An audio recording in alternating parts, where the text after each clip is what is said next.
Get up.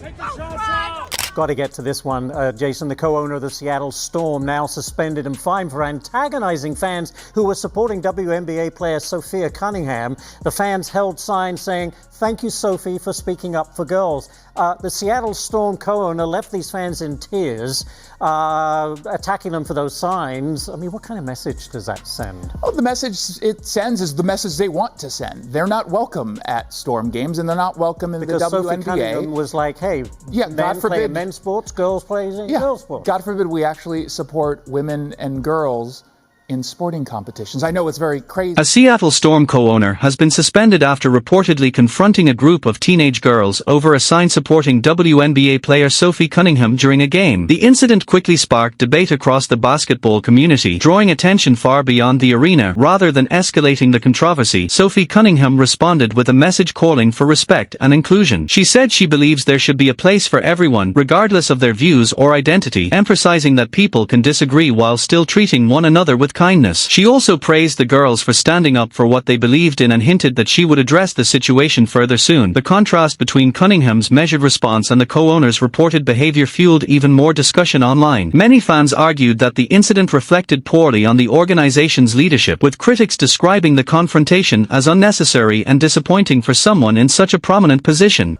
Another rally, another pro-women's rally in support of Sophie Cunningham, like there was outside of the game in Seattle.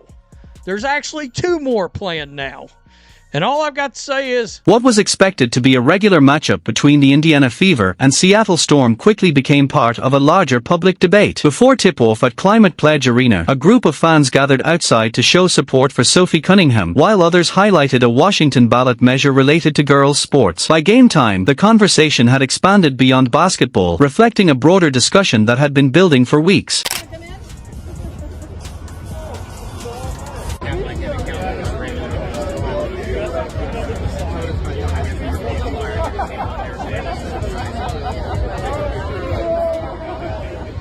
Covering your sign.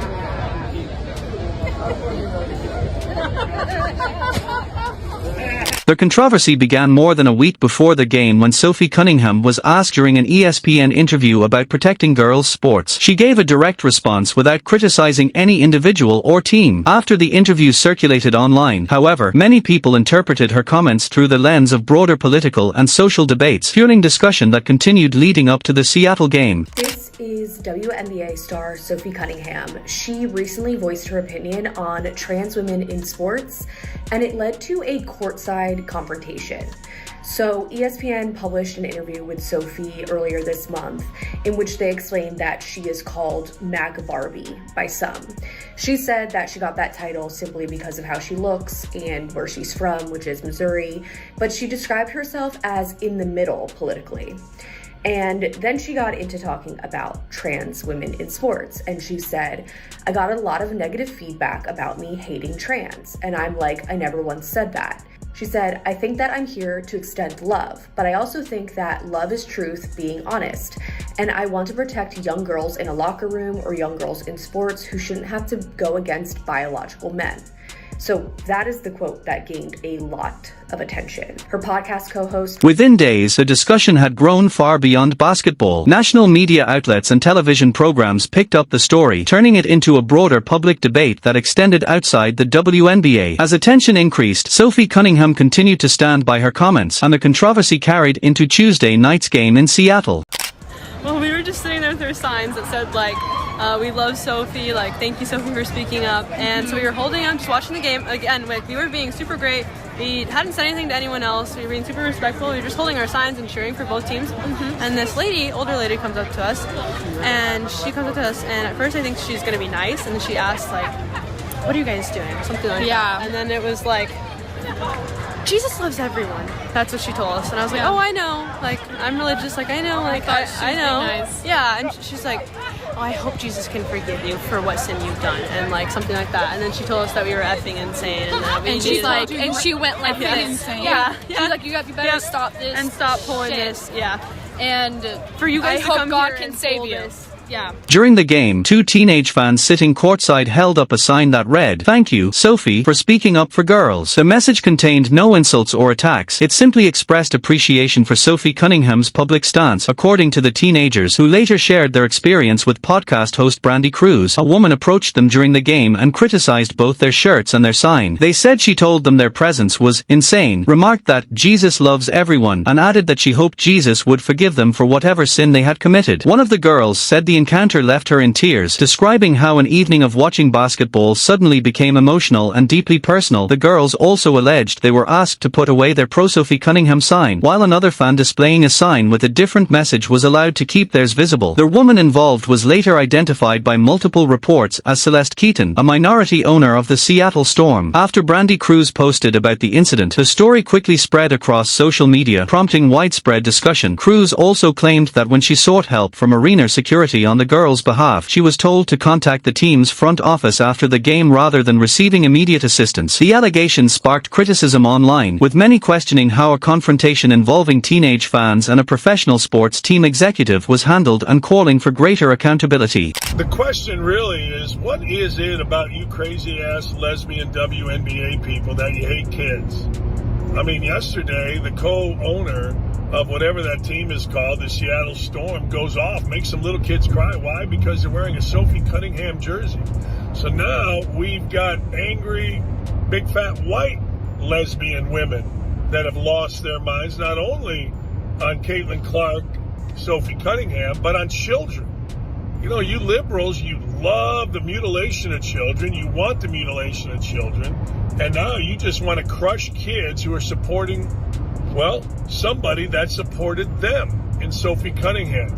That detail is significant because it goes beyond the alleged comments themselves. According to the account shared publicly, when a fan attempted to report the incident through arena staff during the game, there was no immediate intervention. Instead of an on-the-spot response or an effort to de-escalate the situation, the fans said they were directed to contact the team's front office by email after the game. Critics argued that this response raised broader questions about how the situation was handled. They contended that if teenage fans were visibly upset during the event, the matter warranted immediate attention rather than being treated as an issue to address later through standard customer service channels. The incident has since fueled discussion about accountability and how teams should respond to conflicts involving fans at live sporting events. She made a comment about one of their players' supporters that came directly from the league. So that's the latest on this developing story.